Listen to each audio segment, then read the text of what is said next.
Right, so lads, I'm going to show you how I make a canvas, how I stretch a canvas at home. So first of all, you're going to get an old, lovely piece of canvas.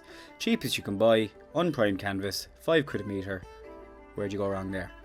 Next of all, you want a stretching frame made up of stretcher bars. You can buy all these individual stretcher bars inside your local art shop.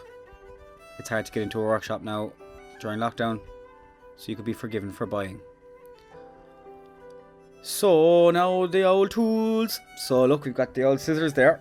Lovely orange scissors for cutting the canvas. Got a nice sturdy staple gun that'll staple into wood, not a bother. Canvas clamps, lads. Life changing tool, and they're shiny.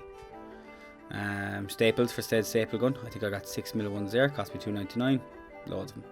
Chisel then if you make any mistakes with your stapling, you can take them out. And then of course your hands. Jeez, the best tools of all. Jeez, I forgot about the hands.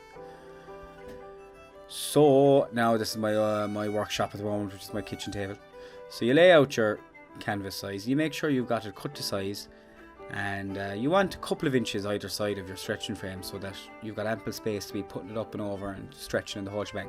So you on your stretching frame there, and as you can see there, I'm pointing at the stretching frames have a protruding edge that keep the canvas off the wood while you're painting. So you want to put that protruding edge down onto the canvas when you're stretching it. Do you know what I mean?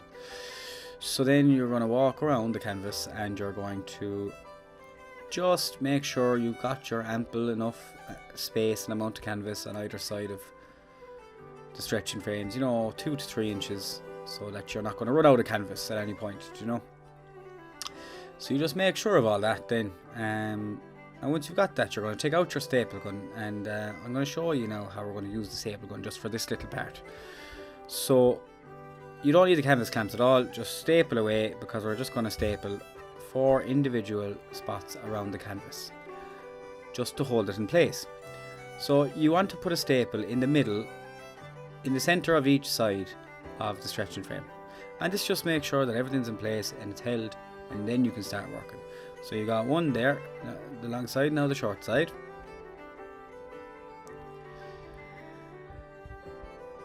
The long side, the short side again.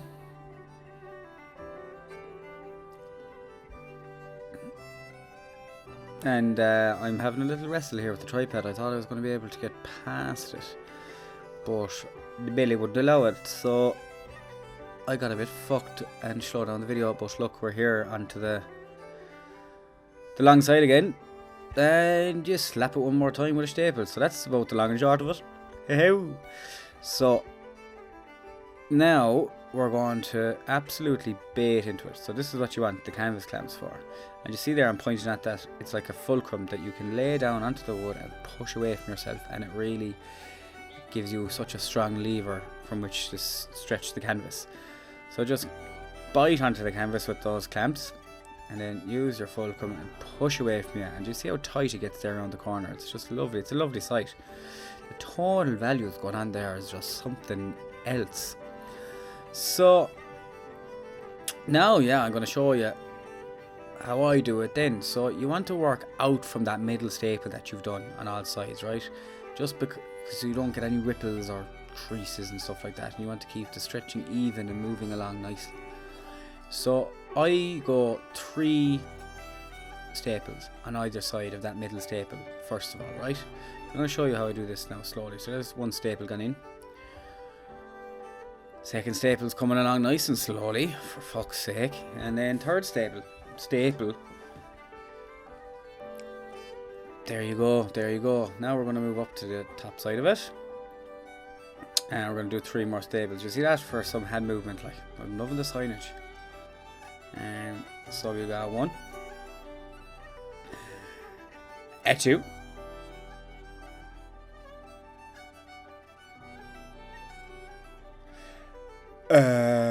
3. Here now, 3.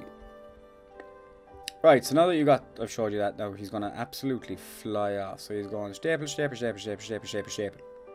Go on, yup, 1, 2, 3, yup, 1, yup, 2, yup, 3, yup. There are the 2 long sides done. And you see the way now I went on the opposite side? That's very helpful, because when you're putting in these initial staples, you want to make sure that you're stretching it evenly from side to side. So you go long side and then you swap over to the long side. Then you do short side and then you swap over to the short side. So everything's just all even. You need balance, lads. Everything's about balance. It's all about balance. But now that we've got those, so we got 7 staples on each side of the canvas now after that, right? Now that's good going. It's well stretched. But really you want to add in another staple in between all the other staples, right? So just go in between all the staples that you've got done already and just add another layer and stretch it the whole time, and it just gets it that bit more tight. Do you know what I mean? Because that's what you want at the end of the day. You want a bouncy, tight fucking canvas, right? So this fella's flaking around anyway, nice and slow. So once he's gets his arse in gear, he might speed up, and he's off again. He's fierce flyer. And yeah, so he's gonna bait around there anyway, and we'll wait for him. We'll have a drink of water from when he's done. He'll be tired. But yeah, so this just makes it really nice and tight. You know what I mean? And it's really enjoyable to do with this canvas clamp. I tried doing it with just my hands before, and the fucking hand muscles be broken off you like. And it wouldn't be as stretchy as you need it to be. So now, once that's done, you want to bait into the corners, right? I'm going to show you slowly here, look. So there's this over flappy bit. You bring in the middle of it, pull it tight, so it's hitting the corner. Then you fold over one side of it, fold over the other side of it, and hit it with 1, 2, 3 sturdy staples. And then you fly around the rest of the corners and you do that. And once that's done, lads, your fucking canvas has been stretched. So look at that now. Flip it over and we'll have a nice look at it, because it's nice to look at. Look at that beauty. So if you've done that, lads, fair fucking play to you. You've saved yourself so much money instead of going out and buying a fucking canvas. If you buy all these parts, it's cheaper, it's more fun, you learn something, and you can just do it then as much as you want, like, so you're never out of a canvas. Then you need to get an old yo-yo, give it a bounce, and see how bouncy it is. So that's me, lads. Fair play. Thank you very much.